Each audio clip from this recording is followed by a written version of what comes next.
Amarnath sir வந்து omelette எடுத்துகிட்டு வந்திருந்தாரு. அமர்நாத் சாருக்கு இந்த அமாவாசைலாம் கணக்கில்ல. அதனால இன்றைக்கி ஆம்லேட்டும் தக்காளி சாதமும் எடுத்துகிட்டு வந்திருந்தாரு. தக்காளி சாதம் உண்மையாலுமே டேஸ்ட் ரொம்ப நல்லா இருந்தது.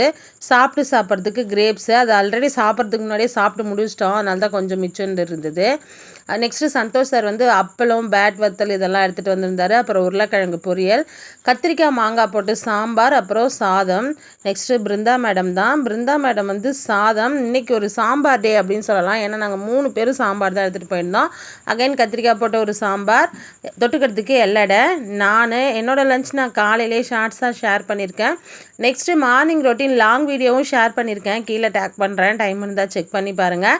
இன்றைக்கி அமாவாசை ஸ்பெஷல் சாப்பாடு தான். என்னென்னா ரசம், அதுக்கப்புறம் கத்திரிக்காய் சாம்பார். இன்றைக்கி நான் வெறுமனே கத்திரிக்காய் மட்டும்தான் போட்டு சாம்பார் வச்சுருந்தேன். அதுக்கப்புறம் அமாவாசைக்கு ஸ்பெஷலாக செய்கிற வாழைக்காய் பொரியல், சாதம். அவ்வளோதான் ஃப்ரெண்ட்ஸ். வீடியோ பிடிச்சிருந்தா லைக் பண்ணுங்கள், நம்ம சேனலை சப்ஸ்கிரைப் பண்ணுங்கள்.